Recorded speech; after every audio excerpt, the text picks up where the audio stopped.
नमस्कार. खंड 22वा अज्ञातवास पर्व भाग 5वा उद्योग पर्व पुढे चालू.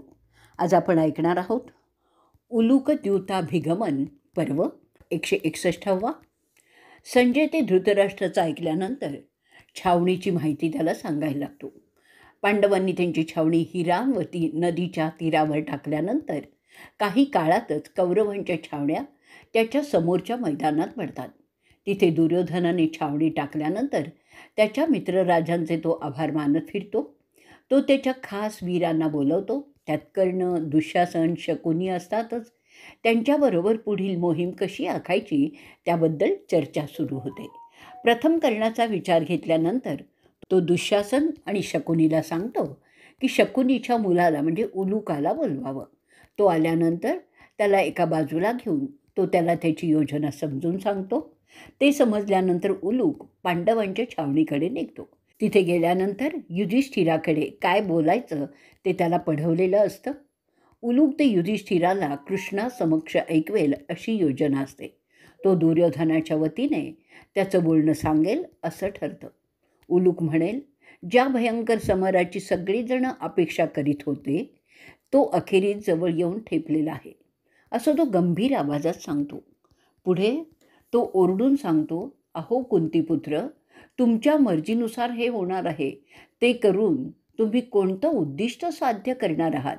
तुम्ही पांडव, सोमक आणि कैकया हे लोक स्वतःला चांगुलपणाचे प्रतीक समजता, मग युद्धासारखा वाईट घाट आपण का घालत आहात? तुमच्या छोट्या मागणीसाठी सगळ्या क्षत्रिय कुळांचा विध्वंस का करण्यात तुम्ही गुंतलेला आहात? लोकांना अभय देणारे तुम्ही त्यांचा वध करण्यास निघालेला आहात केवळ छोट्या स्वार्थासाठी. हे कसं तुम्हाला शोभतं का? तुम्ही आठवत असाल ते प्राचीन उद्गार प्रल्हादाचे, जेव्हा देवांनी त्यांचं राज्य काबीज केलं. तो बोलत होता की ज्यांचं जीवन उच्च अशा चांगुलपणावर आधारित आहे पण त्यांची पापं मात्र झाकलेली असतात. असे लोक मांजरासारखे असतात. ते प्रल्हादाचे उद्गार मला इथे आठवत आहेत. ती मांजरांची कथा मला माझ्या पित्यांनी सांगितलेली होती माझ्या लहानपणी. तीच आत्ता मी तुम्हाला सांगतो. एक नीच प्रवृत्तीचं मांजर गंगेच्या किनारी राहत होतं. सगळी कामं सोडून ते संन्याशासारखं तपस्या करीत बसलेलं होतं. त्या प्रकारे ते मांजर इतरांना दाखवत होते की ते फार मोठे साधक झालेले आहे. त्या मार्गाने त्याला सगळ्या इतर प्राण्यांचा आत्मविश्वास जिंकायचा होता. तसं बराच काळ चालू होतं. त्यामुळे सगळ्या उंदरांचा त्याच्यावर विश्वास बसला. ते उंदीर त्यांची पिल्लं त्याच्याजवळ सुरक्षिततेसाठी ठेवू पण लागली. त्यामुळे त्या मांजराला समजलं की त्याचा डाव यशस्वी झालेला आहे. आपला उद्देश सफल झाला आहे हे तो समजतो. आणि सगळ्यांना वाटायला लागतं की ते मांजर मोठं तपस्वी झालं आहे असं ते समजतात.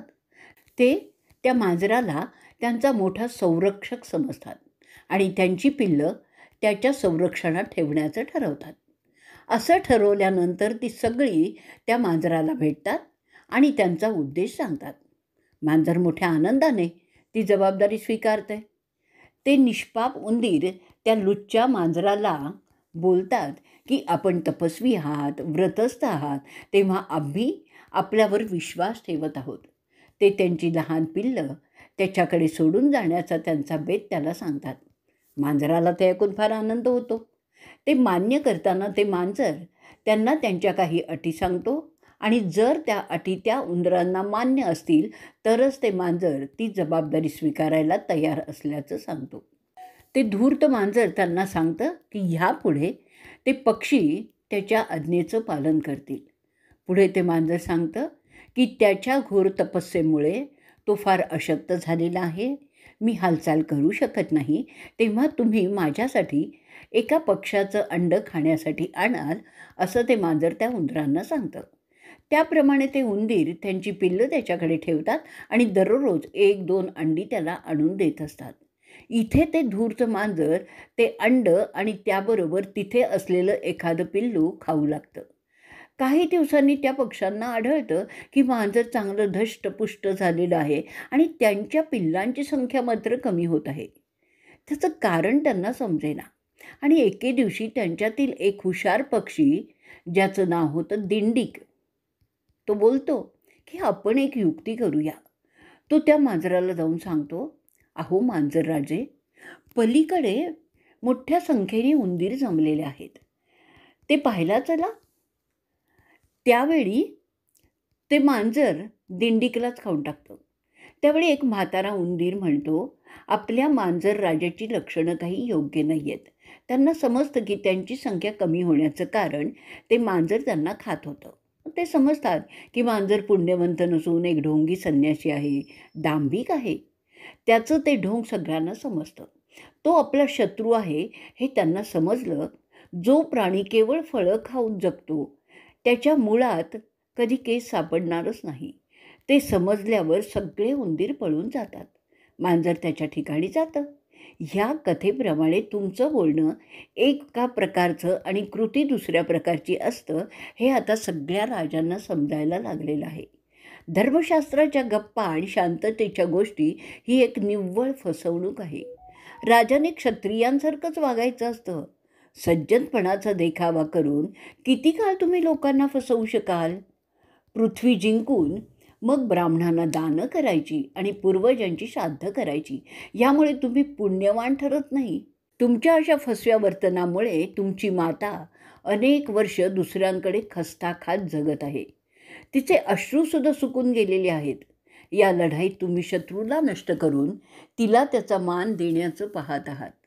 तुम्ही केवळ 5 गावं मागून मोठेपणा करण्याचं जे ढोंग केलं आहे ते तिलासुद्धा समजलेलं आहे. परंतु ते सुद्धा मी धुडकावून लावलेलं आहे. आता कोणतं नवीन ढोंग तू युधिष्ठिरा करणार आहेस?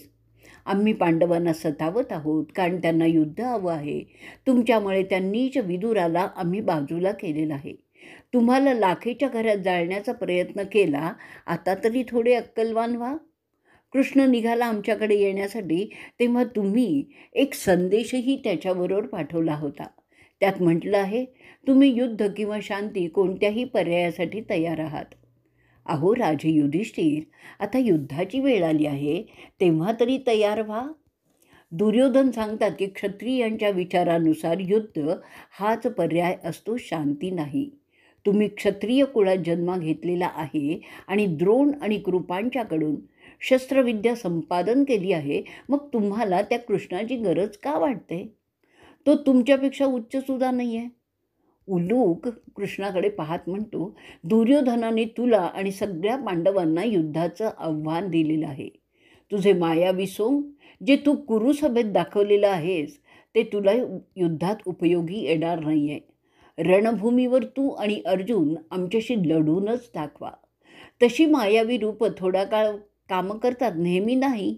जो क्षत्रिय शस्त्रसज्ज होऊन लढण्यासाठी निघालेला आहे त्याच्यावर अशा गोष्टी परिणाम करीत नाहीत. उलट अशी सोंग त्याला क्रोधी करतात.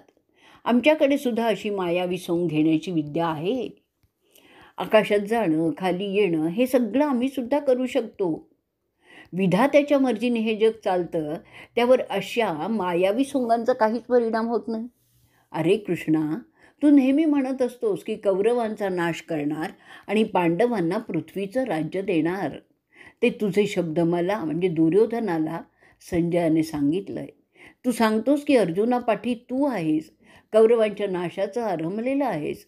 अरे कृष्णा, आता युद्धात तू करून दाखव त्या अर्जुनाला मदत आणि दाखव आम्हाला हरवून. तू आमच्या शत्रुत्व निर्माण करतोय. तुझ्या शक्ती आहेत ती दाखव आणि ह्या युद्धात आणि तुझं म्हणणं खरं करून दाखव, हिम्मत असेल तर. आता सिद्ध झालेलं आहे की बरेच हिजडे स्वतःला क्षत्रिय म्हणवून घेत आहेत आणि जेव्हा लढण्याची वेळ येते तेव्हा त्यांना तत्त्वज्ञान सुचतं. अशी नाटकं आम्ही कौरव चालवून घेत नाही. पुढे दुर्योधन म्हणतोय, तो अडाणी खादाड भीम जो शिंग नसलेल्या बैलासारखा आहे, ज्याने फक्त चपात्याच कराव्या, तो माझा योद्धा आहे.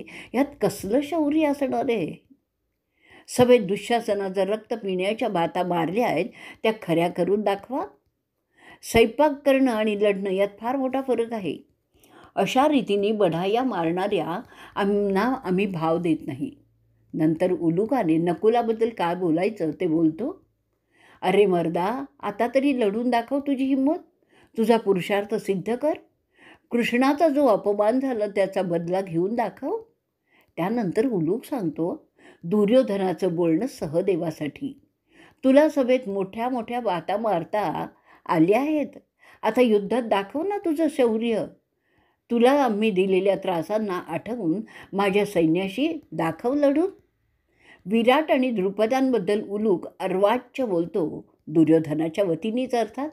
या सृष्टीच्या सुरुवातीपासून अनेक दास कामयाब झालेत, परंतु ते त्यांची योग्यता कधी समजलेच नाहीत. तसेच संपन्न राजे त्यांच्या दासांना समजूच शकले नाही आहेत. असे राजे कोणत्याही लायकीचे नसतात. अशा परिस्थितीत तुम्ही माझ्याशी 2 हात करण्यासाठी आलेला आहात. एकत्र या आणि माझ्याशी लढून दाखवा. पांडवांनी सुद्धा तेच करून दाखवावं. त्यासाठी तो दृष्टद्युम्नाबद्दल बोलतो, तो पांचालचा राजपुत्र. तुझा काळ आला आहेच आता. द्रोणांशी लढणं म्हणजे काय थट्टा वाटते होय रे तुला? म्हणे तो द्रोणाचार्यांना ठार मारणार आहे. काय मजाल आहे कोणाची की ते तो करू शकेल? द्रोणांना मारून दाखवच या युद्धात. त्यानंतर तो शिखंडीवर उतरतो. भीष्म तुला मारणार नाही कारण तू बाई आहेस, म्हणून तू न भीता त्यांच्याशी लढून घे. मला तुझी हिंमतच पाहिजे आहे या युद्धात. वैशंपायन पुढे सांगतात, असं वाह्यातपणे बोलल्यानंतर दुर्योधन जोराने हसतो. उलूक पुढे सांगतो, वासुदेवांच्या पुढे धनंजयाला तो म्हणतो, अरे मर्दा, आम्हाला हरवून दाखव तुझ्या मित्राच्या कृपेने, नाही तर तू मरून पडशील या युद्धात. तुम्हाला हकलवल्यामुळे जे दुःख झालं ते आठवून आठवून तू लढून दाखव. मला तुझी हिंमतच पाहिजे आहे. तुझ्या प्रिय पत्नीचा आम्ही अपमान जेव्हा केला त्याचा वचपा काढून आत्ता तरी या युद्धात दाखव. ज्या प्रकारे तुम्ही हकलवले गेलात ना, आणि ज्या प्रकारच्या त्रासातून तुम्ही गेलात त्याचा राग येणं अपेक्षितच आहे रे. तो सगळा राग आता या युद्धात तरी दाखवा. तुमचं पिढीजात राज्य तुमच्या हातातनं गेलेलं आहे. त्याशिवाय तुमचं स्वतःचं कमावलेलं राज्यसुद्धा गेलं आहे. कारण तुमचा भाऊ मूर्ख आहे, परंतु त्याचा राग आला असेल तर तो आत्ता दाखवा. हिंमत नसताना फुशारकी मारण्यात काहीही अर्थ नसतो. आपलं गेलेलं राज्य मिळवणं आणि राज्य वाढवणं या 2 कारणांसाठी क्षत्रिय लढतात. म्हणून आता तुला संधी आहे तुझं गेलेलं राज्य लढून मिळवण्याची. त्याचा आता उपयोग तरी करून घे. 12 वर्ष वनवासात आणि 1 वर्ष स्त्रीवेशात घालवल्यानंतर आता तुला लढण्याची संधी मिळत आहे. तुझ्या प्रिय पत्नीचा अपमान करणाऱ्यांचा पराजय करून आणि त्यांना ठार मारून तू तुझं तिच्यावरील प्रेम सिद्ध करून दाखव. तुझा क्रोध, तुझं कसब, तुझं शास्त्रांचं ज्ञान या युद्धात दाखव. अरे पृथा, पुरुषासारखा लढ, तुझ्या मोठ्या भावासारखा हिजडा होऊन नकोस. कुरुक्षेत्र तुझी वाट पाहत आहे. तुझे घोडे मजबूत आहेत. तुझ्या सैनिकांचे पगार त्यांना मिळत आहेत. केशवाला तुझ्याबरोबर घेऊन आमच्याशी लढून दाखव. भीष्मांशी तू लढणार नाहीस कारण ते तुमच्याशी लढणार नाहीत, परंतु तुझा कर्दनकाळ कर्ण तुला ठार मारणार आहे हे लक्षात ठेवूनच लढ. त्या सुताला न हरवता तू मोठ्या मोठ्या घमेंडी करत असशील तर तुझा मूर्खपणाच होईल. त्यांना हरवल्याशिवाय तू कसा रे तुझं राज्य मिळवणार? तू द्रोणांना हरवू शकणार नाहीस, मग कशाला बाता आणि कशाला गप्पा मारतो शौर्याच्या? सुमेरू पर्वताला वाऱ्याने पाडलं असं कोणी सांगितलं तर ते जसं हास्यास्पद होईल तशीच आहे तुझी वल्गना रे.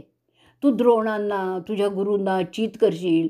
तू जर मला सांगितलंस की तू त्यांना हरवणार आहेस तर तो एक विनोदच होईल. अरे असा एकही माणूस या जगात नाही आहे की ज्याने भीष्माला आणि द्रोणांना बाण मारलेत आणि तो जगलेला आहे. तुझ्या वल्गनांना विहिरीतल्या बेडकासारख्या आहेत बघ पार्था. आमच्या सैन्यात पूर्व, पश्चिम, उत्तर दिशांचे राजे आहेत.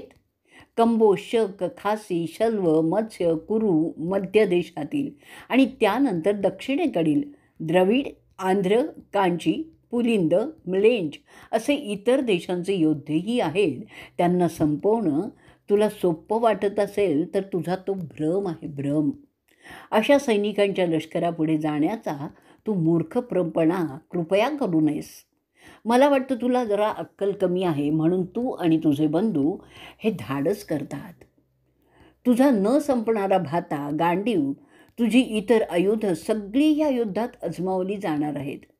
घमेंड न करता तू पार्था लढूनच दाखव. युद्धातील जय त्याच्या पद्धतीवर अवलंबून असतो, हुशारक्या फुशारक्या मारण्यात नाही. तसं जर असतं तर सगळे जिंकत गेले असते ना. मला माहीत आहे की तुझ्या तोडीचा योद्धा दुसरा नाही, तुझ्या गांडीवाच्या योग्यतेचं धनुष्यच नाही आहे. तरी मी तुमचं चोरलेलं राज्य तुला मिळवू देणार नाही. गेली 13 वर्ष मी राज्य उपभोगतो आहे आणि ते सहजासहजी मी काही सोडणार नाही, हेही तू लक्षात ठेव. तुझं गांडीव, तुझं कसब, तुझी हिंमत तुला वनवासापासून वाचवू शकली नाही. कारण काय ते माहिती आहे का तुला? त्याचं कारण तुम्हा पांडवांचा नेता मूर्ख आहे. असं बोलून दुर्योधन जोराने हसायला लागतो. नसत्या नैतिकतेच्या गप्पा मारणारा नेता असणं ह्यातच मोठं अपयश असतं आणि तो मूर्ख अजूनही तुमचा नेताच आहे. म्हणून मला अजूनही आशा आहे की मी तुम्हाला पुन्हा वनवासात पाठवू शकीन. तुम्हाला मी विराटाच्या राज्यात नाचायला लावलं आहे, भीमाला चपात्या भाजायला लावलं आहे. ह्यात माझं पौरुष्य आहे, माझी बुद्धी आहे, जी तुमच्याकडे नाही आहे. तुम्ही त्या हिजडेच्या अज्ञात राहण्याचं कौतुक करत आहात. तुला किंवा जनार्दनाला भिवून मी राज्य सोडीन असं जर तुला वाटत असेल तर तो तुमचा भ्रम आहे. लढण्यासाठी तयार असलेला योद्धा कोणत्याही प्रकारच्या फालतू युक्त्यांनी बधत नाही. भीष्मांच्या पुढे तुमची आयुधं कुचकामीच ठरणार आहेत. अगदी 100 कृष्ण आणि 1000 अर्जुनसुद्धा मला हरवू शकणार नाहीत. कारण माझ्याकडे भीष्म, द्रोण, कृप आणि कर्ण आहेत. माझ्या सैन्याचं नेतृत्व अश्वत्थामा करत आहे. विवंसती भीष्म, द्रोण आणि कर्णाच्या नियंत्रणात आहे, त्यातच त्याचं यश सामावलेलं आहे. त्याशिवाय सोमदत्त, वल्लीक, कंबोजचा राजा, सल्व, सल्य, बृहद्वत, युयुत्सु, दुर्माशन, भागादत्त, श्रुतयू, हाद्रिक, दुःशासन, सुषेण, चित्रयूध, जयद्रथ, पुरुमित्र, शकुनी असे आहेतच. त्यांच्यापुढे तुमचं सैन्य टिकणारही नाही. अशा परिस्थितीत तुम्हाला ते राज्य जिंकणं तितकं अवघड आहे जितकं एखाद्या भ्रष्ट माणसाने स्वर्ग मिळवण्याचं स्वप्न पाहावं. अशा रीतीने दुर्योधन शकुनीच्या मुलाला उलूकाला पांडवांपुढे काय बोलायचं ते शिकवून तयार करतो. आणि इथेच आपण 161वा भाग संपवणार आहोत. भाग 162. संजय पुढे सांगतोय की पांडवांच्या छावणीत पोचल्यानंतर तो शकुनीचा मुलगा उलूक युधिष्ठिराला ते सगळं ऐकवतो जे दुर्योधन त्याला सांगत होता. तो युधिष्ठिराला म्हणतो की मी एक वकील म्हणून आलेलो आहे आणि जे मला बोलायचं आहे तेच मी बोलणार आहे. त्यावर आपण माझ्याशी वैर करू नये. ते माझे उद्गार नाहीत हे समजून आपण ते ऐकावेत. ते ऐकल्यानंतर युधिष्ठिर त्याला अभय देतो आणि जे काही बोलायचं आहे ते बोल असंही सांगतो. तुझ्या मालकाची दृष्टी मर्यादित आहे हे आम्हाला माहीत आहे. त्यानंतर तिथे जमलेल्या राजांसमक्ष उलूक बोलतो. ते राजे होते सगळे पांडव, श्रींजय, कृष्ण, द्रुहद, विराट, त्याची मुलं. उलूक बोलू लागतो जसं पढवलं होतं तसंच. उलूक सांगतो की त्यांच्या कुरुसभेत जे राजे जमा झाले होते त्यांच्या समक्ष जे दुर्योधन बोलला आहे तेच मी आता तुम्हाला जसं त्यांनी सांगितलं तसंच सांगणार आहे. त्यात माझं काहीही नाही. अहो युधिष्ठिर आणि जमलेले राजे, ते तुम्ही ऐका. तुमचा द्यूतात पराभव झाल्यानंतर कृष्णाला सभेत आणलं गेलं. अशावेळी ज्याला स्वाभिमान आहे असा कोणीही संतापलाच असता, परंतु तुला त्याचा राग आला नाही. त्यानंतर 12 वर्ष वनवासात काढावी लागली. नंतर 1 वर्ष अज्ञातवासात काढावं लागलेलं आहे. त्या काळात तुझे बंधू आणि तू विराटाच्या राज्यात लपून बसलेला होतात. या सगळ्या गोष्टींचा राग तुमच्या मनात असणं स्वाभाविक आहे. त्या काळात तरीसुद्धा तुझ्या भीमांनी मोठी प्रतिज्ञा केली होती की तो दुःशासनाचं रक्त पिणार आहे. आयुधांची पूजा झाली असेल आणि रणभूमीसुद्धा युद्धासाठी तयार आहे. तुमचे घोडेसुद्धा तयार आहेत. अशी तयारी तू केली आहेस, तेव्हा उद्यापासून युद्धाला तुम्ही सुरुवात करावी असं दुर्योधनाचे आदेश आहेत. केशवाला तुमचा मित्र म्हणून त्यात सामील करा. तुमच्यापैकी कोणीही अजून भीष्मांशी लढलेलं नाही आहे आणि मोठ्या मोठ्या फुशारक्या करता ह्याचीच दुर्योधनाला मोठी गंमत वाटते. गंधमादन पर्व चढल्याच्या गप्पा आपणांनी मारलेल्या आहेत, तेव्हा आता पाहू तुमच्यात किती दम आहे. कर्णाशी सुद्धा तुमच्यापैकी कोणी लढलेलं नाही आहे. त्याशिवाय सल्य आहे. तुला साम्राज्य पाहिजे तर तू ते लढूनच दाखव आणि ते राज्य मिळवूनच दाखव. वेदाचे गाढे अभ्यासक जे धनुर्विद्येत प्रवीण आहेत अशा द्रोणांना हरवण्याच्या गप्पा मारता, तर आता पाहू तुमची ताकद काय आहे ती. तुझी वल्गनाच अशी आहे की जसं वाऱ्याने सेमेरू पर्वताला पाडण्याच्या वल्गना कराव्यात. तू जे काही बोलतोयस ना ते खरोखरच करून दाखव रे, तरच मी तुला मानीन. भीष्म आणि द्रोणांच्या तावडीतून असा कोणता वीर आहे जो सही सलामत सुटू शकेल. विहिरीतील बेडकांनी जशा फुशारक्या माराव्यात तशा फुशारक्या तुम्ही मारत आहात. आता वेळ आलेली आहे ते म्हणजे तुमचं सामर्थ्य दाखवण्याची.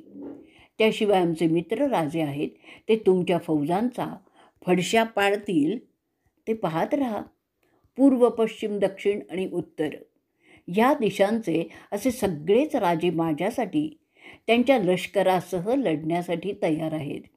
त्यामध्ये कंबोज आहे, शक आहेत, खासी, सल्व, मत्स्य, आमचं कुरु, म्लेंछ, पुलिंद, द्रविड, आंध्र, कांजी असे राजे आहेत. ते गंगेच्या जोरदार प्रवाहासारखे तुमच्या फौजांचा नाशच करतील. दुर्योधन पुढे तुम्हाला आवाज देतो की मी माझ्या हत्ती फौजांच्या मध्ये सुरक्षित असताना तुम्ही माझ्यावर कसा वार करणार. युधिष्ठिराला ते सुनावल्यानंतर तो जिष्णूकडे वळून म्हणतो, दुर्योधन सांगतात तुम्हाला ही फुक्कटच्या बडाया न मारता लढून दाखवा. लढाई जिंकण्यासाठी अक्कल असावी लागते, केवळ फुशारक्या करून ती जिंकता येत नाही. जर फुशारक्या मारून युद्ध जर जिंकता आलं असतं तर सगळं जिंकलं असतं ना. तुझ्या सोबतीला कृष्ण आहे, मला माहीत आहे तुझं गांडीव मोठं आहे. मला हे सुद्धा माहीत आहे की ह्या जगात तुझ्यासारखा योद्धा नाही आहे. तरीही मी तुला सांगतो की मी ते राज्य तुम्हाला मिळू देणार नाही, कारण नियती माझ्याबरोबर आहे. हे गेल्या 13 वर्षांनी सिद्ध केलेलं आहे. तुम्ही मूर्खासारखे जंगलात भटकत होता आणि मी तुमच्या राज्यावर सत्ता गाजवत होतो. विधात्याच्या अंतिम निर्णयानुसार सगळ्याच गोष्टी होत असतात रे. त्यात मैत्री आणि शत्रुत्व असं सगळंच येतं. नशिबाच्या जोरावर मी पुढे सुद्धा राज्यच भोगत राहणार आहे. आणि तुम्हाला जेव्हा मी जंगलात पाठवलं युक्तीनेच, तेव्हा तुझी आयुध तुला उपयोगी आली नाहीत, कारण तुझा नेता मूर्ख आहे. ज्यांचा नेताच मूर्ख असतो ते कधीच जिंकू शकणार नाहीत. त्यात तू आणि तुझे इतर 3 भाऊ येतात, कारण तुमचा नेताच चुकीचा आहे. तुम्हाला प्रिशताच्या कन्येने पहिल्याच वेळी वाचवलं, तुझ्या आयुधांनी नाही, हे तू समजून घे. परंतु तुमचा मूर्ख नेता पुन्हा अडमडला आणि तुम्ही वनवासात आणि नंतर अज्ञातवासात गेलात. ह्यावरूनच मूर्ख नेता कशी बरबादी करतो ते समजून घ्या. तुझा भीम लढण्याचं सोडून विराटाच्या घरी भांडी घासत बसला होता, कारण तुम्ही एका मूर्खाचं ऐकत होतात. तो मूर्ख मात्र मजेत विराटाचा मित्र बनून राजसभेत द्यूत खेळत बसलेला होता. कारण अरे अर्जुना, केवळ तुमचा प्रमुख मूर्ख आहे असं नाही आहे, तर तुम्ही सगळीच जण मूर्ख आहात. तू स्वतः त्या राजाच्या वाड्यात नाचापोरी झालेला होतास. हे कोणत्या शूरतेचं लक्षण समजायचं रे. आजवर कोण्या क्षत्रियाने असं लाजिरवाणं जीवन जगलेलं आहे. मोठा भाऊ मूर्ख म्हणून ते सांग बघू. तुझ्यासारखे 1000 जिष्णू आणि 1000 कृष्ण जरी आले ना, तरी माझं काहीही वाकडं करू शकत नाही, कारण माझं भाग्य तुमच्यापेक्षा बलवत्तर आहे. म्हणूनच भीष्म, द्रोण, कर्ण, कृप हे माझ्याबरोबर आहेत. त्याशिवाय शरद्वताचा अश्वत्थामा आहे.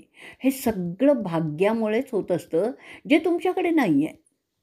त्याशिवाय विवंसती, बृहद्वत, सोमदत्त, कंबोजचा राजा, जयद्रथ, पुरुमित्र, दुर्मार्शन, शकुनी माझ्या बाजूनीच लढणार आहेत. त्यांच्यापुढे तुमची शस्त्र निष्प्रभच ठरतील. तुमचे सगळे आप्त मित्र त्यात मारले जाणार आहेत. तसं झालं की तुम्हाला समजेल किती मोठा मूर्खपणा तुम्ही केलेला आहात की मला तुम्ही आव्हान दिलंय. पृथ्वीवर राज्य करण्याचे विचार तुम्ही सोडावेच लागतील तुम्हाला, जसे कोणी अपवित्र माणूस स्वर्गाचा विचार सोडून देईल. पापी माणसं स्वर्गात जात नाहीत, त्याचप्रमाणे तुम्ही माझं राज्य जिंकूही शकणार नाही. इथेच आपण 162वा भाग संपवणार आहोत. भाग 163वा. संजय पुढे सांगतो की उलूक अर्जुनाला आणखीन चिडवतो. तो आणि सगळे पांडव चिडावेत म्हणूनच की काय तो ते दुर्योधनाने पढवलेलं बोलत होता. पांडव आधीच खूप चिडलेले होते, त्यात त्याच्या बडबडीने तर भरच पडली होती. त्यांची सहनशक्ती संपली. ते सगळे पांडव त्यांच्या जागेवरून उठले आणि त्याच्यावर धावून जाण्याच्या मनस्थितीत होते. त्या संतापलेल्या अवस्थेत ते एकमेकांच्याकडे त्यांच्या भावंडांच्या प्रतिक्रिया समजून घेण्यासाठी पाहू लागले. भीमसेन जमिनीकडे पाहत जोरजोराने श्वास घेत कृष्णाची प्रतिक्रिया काय आहे त्याचा अंदाज घेऊ लागतो. भीम फार चिडलेला आहे हे समजल्यावर तो जगन्नाथ गालातल्या गालात हसत उलूकाला म्हणतो, त्या तुझ्या दुर्योधनाला सांग त्याची युद्धाची इच्छा लवकरच पूर्ण होणार आहे. ते बोलल्यानंतर केशव युधिष्ठिराकडे पाहतो त्याची प्रतिक्रिया समजण्यासाठी. त्यानंतर इतर मान्यवर सदस्यांच्या समक्ष जसे श्रींजय, द्रुपद आणि विराट आणि इतर राज्यातील राजांच्या समोर तो कौरवांचा वकील पुन्हा पुन्हा तेच बोलत राहतो. त्यामुळे तेही सगळे आणखीनच संतापतात. जसे आधीच चिडलेल्या सापाला काठी मारली की तो जसा आणखीनच चवताळतो तसंच होत होतं.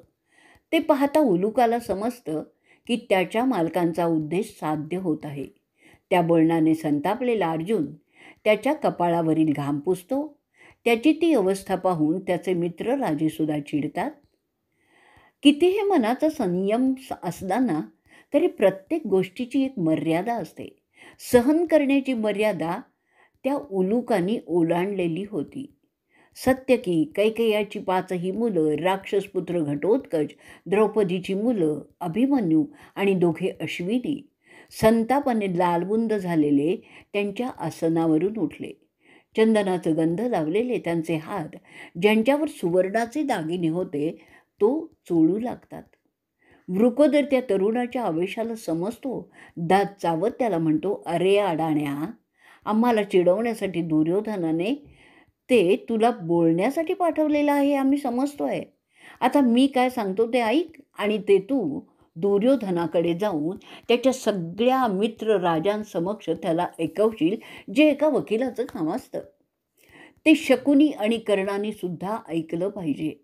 आम्ही नेहमीच आमच्या वडील भावाचं ऐकत असतो. त्यामुळे त्याने जे काही केलेलं आहे त्याला आम्ही साथ दिलेली आहे आत्तापर्यंत. तुझी ही माकड चेष्टासुद्धा आम्ही चालू देत आहोत, कारणही तेच आहे. तू फार नशीबवान आहेस की असा मोठा भाऊ आम्हाला मिळालेला आहे, नाहीतर एव्हाना तुझा खुर्दा झाला असता. त्याने कृष्णाला तुमच्याकडे पाठवलं शांतता करण्यासाठी, पण तुम्हाला ते नको होतं. तुम्हाला यमाकडे जाण्याची घाई झाली आहे ना. ते कदाचित तुमच्या भाग्यात आहे. चला युद्ध करू आणि ते उद्याच युद्ध सुरू करू. मी दुर्योधनाला आणि त्याच्या भावांना ठार मारणार आहे. अरे मूर्खा, माझी प्रतिज्ञा मी विसरेन अशी शंकासुद्धा मनात आणू नकोस. अगदी जरी साक्षात यमाने, कुबेराने आणि रुद्राने जरी तुम्हाला साथ दिली ना, तरी ते माझी प्रतिज्ञा खोटी करू शकणार नाहीत. मी दुःशासनाचं रक्त पिण्याचं बोललेलो आहे ते करूनच दाखवीन. मी आणखीनही सांगतो की कोणीही क्षत्रिय, अगदी भीष्म जरी आले तरी मी त्यांना ठार मारल्याशिवाय राहणार नाही.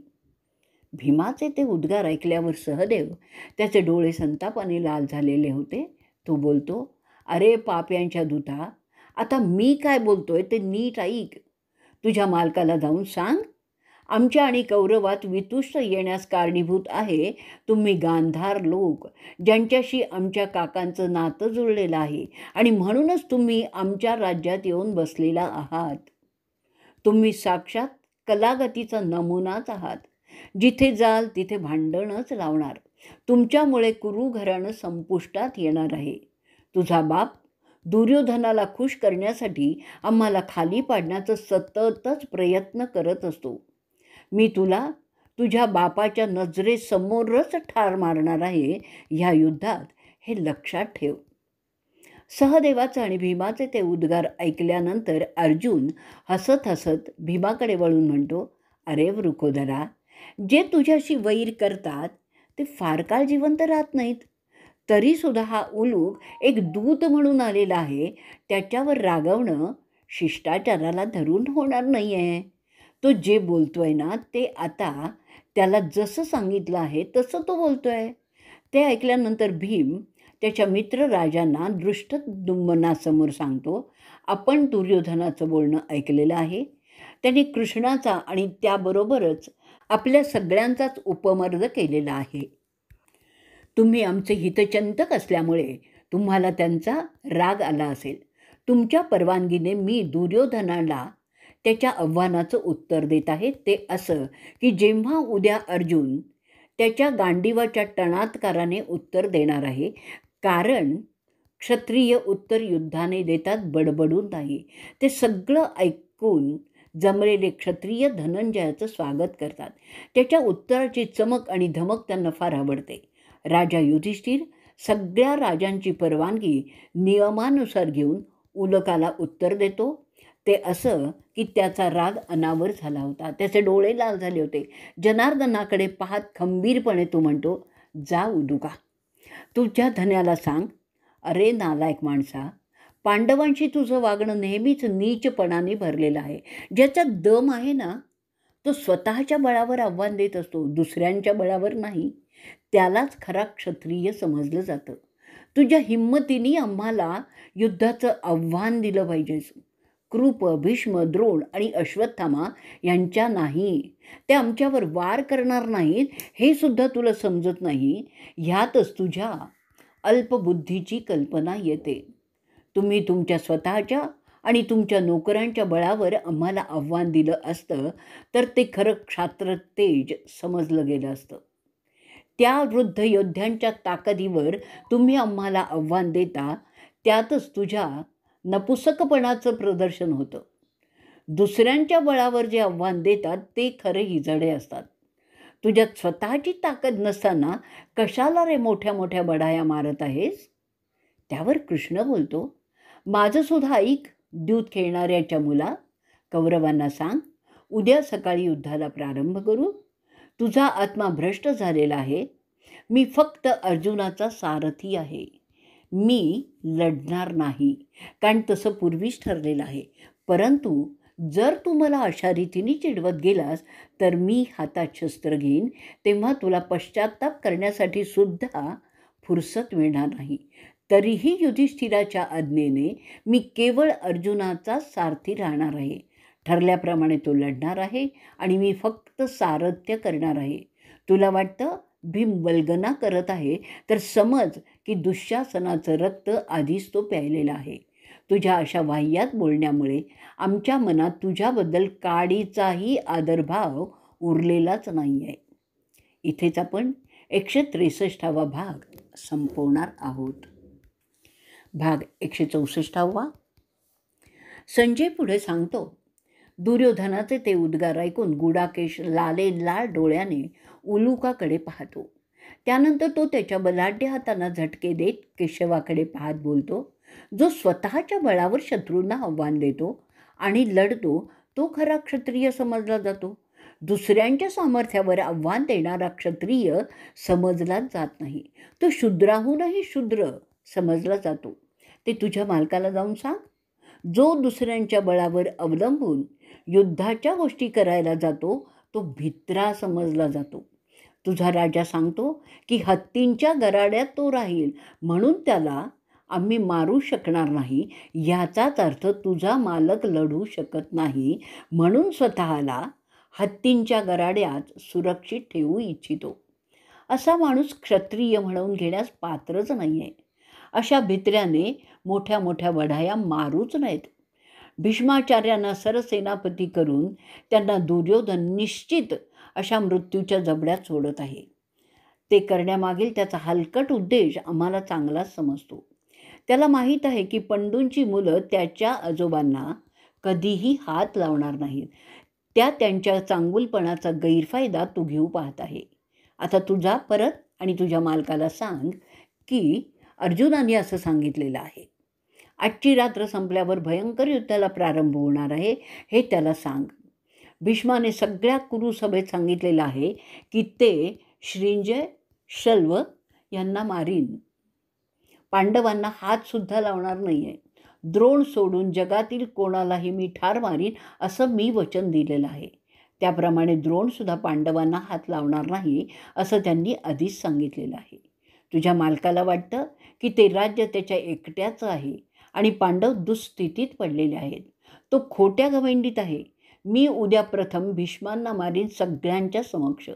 माझ्या बाणांनी मी खाली पाडीन सगळ्यांच्या नजरेसमोर जे तुझ्या मालकाचा मोठा आधार आहेत. उद्या जेव्हा तो पाहिल की भीष्म माझ्या बाणांनी भरलेले आहेत, त्या गर्विष्ठाला समजेल बढाया मारणं आणि लढणं यातील फरक काय आहे. त्या सभेत रागाच्या भरात भीमाने जी प्रतिज्ञा केली होती ती कशी पूर्ण होते ते तो पाहिल. त्यात तो पापपुरुष, भांडखोर, अल्पमती, क्रूर, दुर्व्यसनी, नेहमी लोकांचं वाईट करणारा दुःशासन त्याचा कसा नाश होतोय ते. अरे नीचा, जर मी रागवलं ना तर तुला राज्य कसं रे राखता येईल. जेव्हा कृष्ण माझ्या साथीला आहे, भीष्म आणि द्रोणांचा निकाल लागल्यावर आणि कर्णाचा फडशा पाडल्यावर तुला वाचवणार कोण ते बघ आधी. तुझ्या भावांचा संहार होत असलेला पाहून तू काय करणार आहेस ते पहा. त्यावेळी तुला तुझे सगळे दुरोद्योग आठवतील. त्याला सांग की मी अर्जुन पुन्हा सांगणार नाही, परंतु जे बोलतो ते सगळं तसंच होणार आहे हे जाऊन तुझ्या मालकाला सांग. ते ऐकल्यानंतर उलूक निघाण्याच्या तयारीला लागतो. तो म्हणतो, अहो राजन, दुर्योधनाचं बोलणं माझं होतं असं समजून तुम्ही मला दोष द्याल तर ते अयोग्य होईल. तुमच्या वागण्यात आणि आमच्या वागण्यात किती फरक आहे तो पहा. मी दुर्योधनाला तुमच्या वतीने सांगीन की त्याच्या वागण्याप्रमाणे तुमचं वागणं नाही आहे. म्हणून आपल्या लोकांची हत्या होऊ नये, सगळे व्यवस्थितपणे व्हावं यासाठी तुम्ही फक्त 5 गावं मागितली होती, परंतु ते तुम्हाला जमलं नाही. म्हणून आता संहाराला तयार व्हा. कौरवांच्या विकृत मनोवृत्तीमुळे त्यांनी वासुदेवाचं मान्य केलं नाही आहे आणि तुम्ही लढण्याच्या गोष्टी करू लागलेल्या आहात. कुरुपुत्र नेहमीच मला त्रास देण्याच्याच प्रयत्नात असतो. आणखीन काय बोलण्यासारखं आता उरलेलंच नाही आहे. भीम म्हणतो, अरे दुर्गुणी दुर्योधना, तू साक्षात पापाचा अवतार आहेस. तू गिधाडांच्या पोटातील किडा बनून राहायला पाहिजेस. मी खात्रीने माझी प्रतिज्ञा जी मी सभेत केली होती ती खरी करणार आहे. त्याच्या भावाच्या चिंधड्या करणार आहेत. मी धृतराष्ट्राच्या सगळ्या मुलांचा नाश करणार आहे. एवढंच नाही तर तुझ्या डोक्यावर मी माझी लाथ युधिष्ठिराच्या समक्ष मारणार आहे. त्यानंतर नकुल आग पाखडतो, अरे उलुका, धृतराष्ट्राच्या मुलांना जाऊन सांग त्यांचं बोलणं आम्ही सगळं ऐकलेलं आहे आणि त्याला काय सांगायचं आहे ते सुद्धा आम्ही समजलेलो आहोत. अरे कौरवा, तुझी इच्छा आम्ही पूर्ण करू. तुमचा नाश तुमच्या डोळ्यादेखत करून टाकू. आणि त्यानंतर सहदेव बोलतोय, आमचे वडील भाऊ जे बोललेले आहे ते आम्हाला मान्य आहे. त्याप्रमाणे सगळं काही होणार आहे. तुम्हाला पस्तावा करावा लागणार आहे दुर्योधना. तुझी मुलं, तुझे सहकारी, तुझे आप्त सगळेच ठार मारले जातील जे तुला पाहिजे आहे. आम्हाला त्रास देण्याचा आनंद तुम्ही भरपूर भोगलेला आहे. त्याबद्दल आता तुमची पाळी आहे तुमचे भोग भोगण्याची. त्यानंतर वयोवृद्ध विराट आणि द्रुपद बोलतात, अरे उलुका, आम्हाला सद्गुणी माणसांचं गुलाम व्हायला नक्कीच आवडेल. आता तुम्हाला समजेल आम्ही कोण आहोत, मालक की दास. ते उद्याच्या लढाईतच दिसून येईल. त्याचप्रमाणे कोणात पौरुष्य आहे ते सुद्धा स्पष्ट होईल. त्यानंतर शिखंडी म्हणतो, अरे उलूका, दुर्योधनाला सांग, ह्या युद्धात तुला पाहायला मिळेल की मी कोण आहे, पुरुष की बाई. तुझ्या आजोबाला मी त्याच्या रथातच मारून टाकणार आहे. तू ज्याच्या हिंमतीवर विसंबून आहे ते सगळे एका मागोमाग मारले जात असल्याचं तुला पाहायचं आहे. माझा जन्म भीष्मांचा नाश करण्यासाठीच झालेला आहे आणि त्यामुळे ते होणारच माझ्या हातून. त्याबद्दल कोणाला शंका बाळगण्याचं कारणही नाही. त्यानंतर दृष्टद्युम्न बोलतो उलूकालाच, अरे जुगारड्याच्या मुला, तुझ्या राजाला सांग, मी द्रोणांना ठार मारणार आहे. त्याबरोबर त्याचे सगळे साथीदारसुद्धा मारणार आहे. कारण ते द्रोणांचे प्रतीक आहेत. माणसाला मारणं म्हणजे त्याची सगळी प्रतीकंसुद्धा नष्ट करायची असतात. त्यानंतर युधिष्ठिर दयाबुद्धीने म्हणतो, अरे तुझ्या राजाला सांग, मला हा संहार आवडत नाही, परंतु त्याच्या अपकृत्यामुळे आता तो अटळ आहे. त्याच्याच अदूरदृष्टीमुळे आणि हव्यासापायी ते होणार आहे. एक राजा म्हणून मी ह्या युद्धाला मान्यता देत आहे आणि ते त्या योद्ध्यांच्या सामर्थ्याने सिद्धही होणार आहे. आता तुला जाण्याची परवानगी मी देत आहे. इथून त्वरित निघून जा. आम्ही तुझे आप्त आहोत हे आम्ही विसरलो नाही, जरी तुम्ही विसरलेला आहात.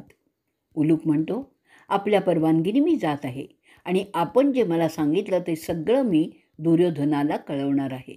सावधगिरीने तो तिथून पाय काढता घेतो आणि जिथे दुर्योधन होता तिथे जातो. तिथे गेल्यानंतर तो दुर्योधनाला सगळं इत्तंभूत सांगतो. ते सगळे प्रामाणिकपणे धृतराष्ट्राला जाऊन सांगतो. त्यामध्ये वासुदेव काय बोलला, अर्जुन काय बोलला, भीम काय म्हणाला, नकुल आणि सहदेव काय म्हणालेत, शिखंडी आणि दृष्टद्युम्न काय बोलले, विराट आणि द्रुपद काय म्हणाले, असं सगळ्यांचं तो त्याला सविस्तरपणे सांगतो. ते ऐकल्यानंतर तो दुःशासन, कर्ण आणि शकुनी यांना बोलवतो. त्यांनाही सांगतो की उद्या पहाटेपासून लढाई सुरू होत आहे, त्या तयारीला लागा. त्यांचे संदेशक धाडले जातात इतर राजांच्याकडे. घोडे, उंट, हत्ती यांची व्यवस्था करण्याच्या आज्ञा दिल्या जातात. सगळ्याच योद्ध्यांना युद्धासाठी सज्ज होण्याचे आदेश दिले जातात. उद्या पहाटेपासून युद्ध सुरू होणार हेही ठरतं. इथेच आपण उलूक दूताभिगमन पर्व भाग 164 पूर्ण करणार आहोत. तसंच आपलं हे पर्वही पूर्ण होत आहे.